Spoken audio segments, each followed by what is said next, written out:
In this story, there's a detective named Nick Curran who is feeling down and out. He works for the San Francisco Police Department and gets a call to look into a murder case.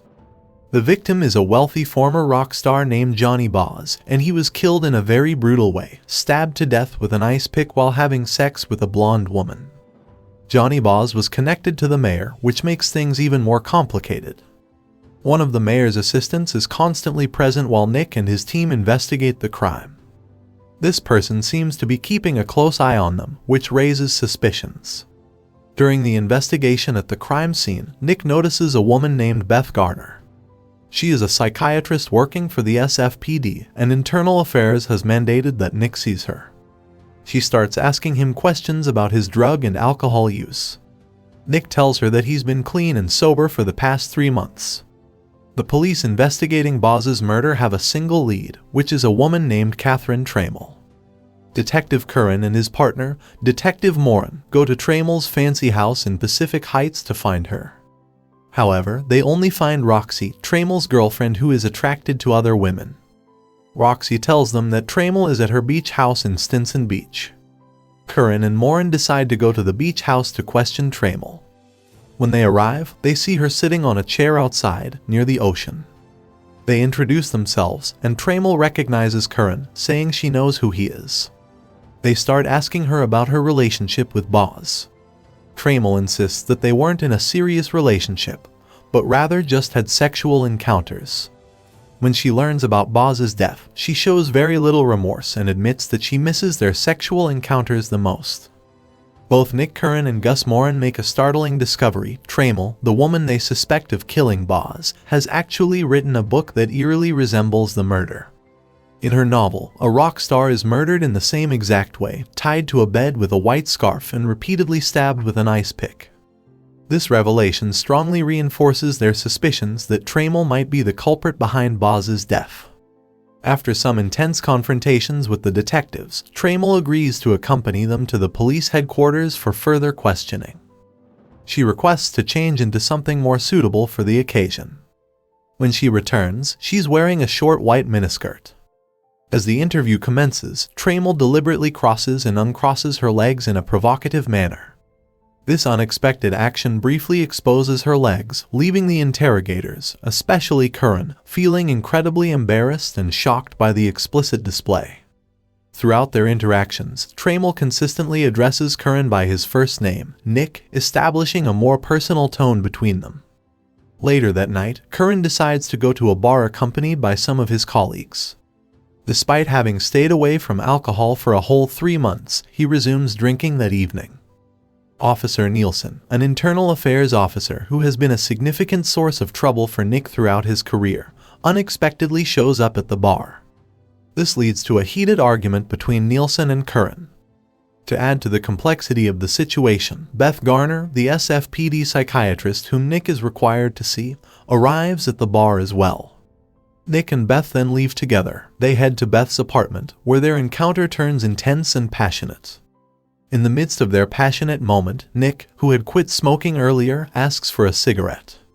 Beth provides him with the location of the cigarettes, but in a curt and angry manner, she abruptly instructs Nick to leave afterward. In another suspicious turn of events, Curran uncovers some troubling information about Trammell's past.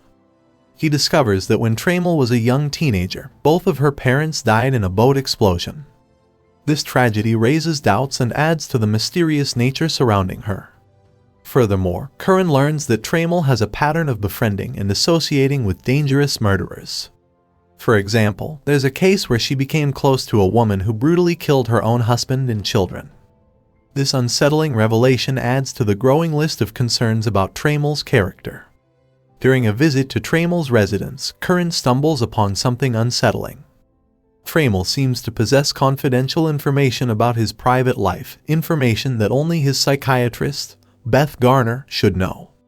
This discovery deeply troubles Curran, and he confronts Garner about how Trammell acquired such personal knowledge.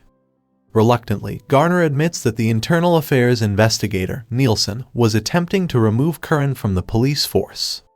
In a moment of desperation, Garner handed over Curran's private file to Nielsen, allowing him and other internal affairs investigators to scrutinize Curran directly.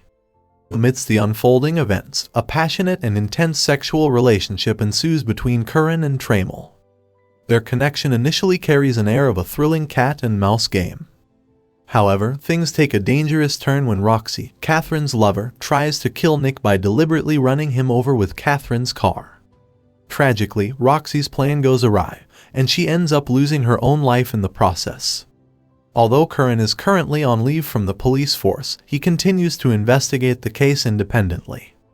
He uncovers several pieces of evidence and facts that seem to point towards Trammell as the possible killer. These discoveries cast doubt on her innocence and raise concerns about her involvement in the crimes under investigation.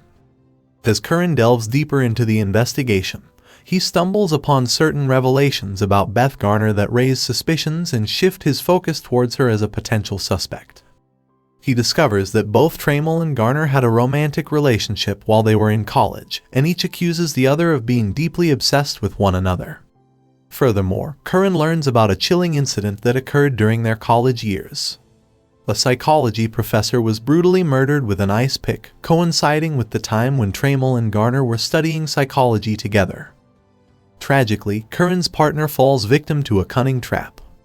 He is lured to a building and ruthlessly killed, mirroring the exact method described in Trammell's yet-to-be-published book. Curran, who had been waiting in the car, senses that something is amiss but arrives too late to save his partner from the deadly fate.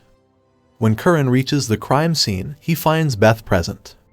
Consumed by anger and grief, he believes that she is responsible for his partner's murder. In a tense moment, Beth reaches into her coat, leading Curran to believe she is about to shoot him. Acting on instinct, Curran fires his weapon, fatally injuring Beth. However, as she lies dying, Beth reveals that she loves Curran and that the contents in her pocket are only a set of keys, not a weapon. The revelation leaves Curran shaken and filled with conflicting emotions as he grapples with the consequences of his actions. Following the fatal encounter with Beth, the police conduct a thorough search of her apartment. During the investigation, they uncover compelling pieces of incriminating evidence. Among the findings are a .38 revolver, multiple copies of Trammell's books, photographs of the victims, images of Trammell herself, and notably, an ice pick. These discoveries strongly point towards Beth as the potential murderer of both Boz and Gus.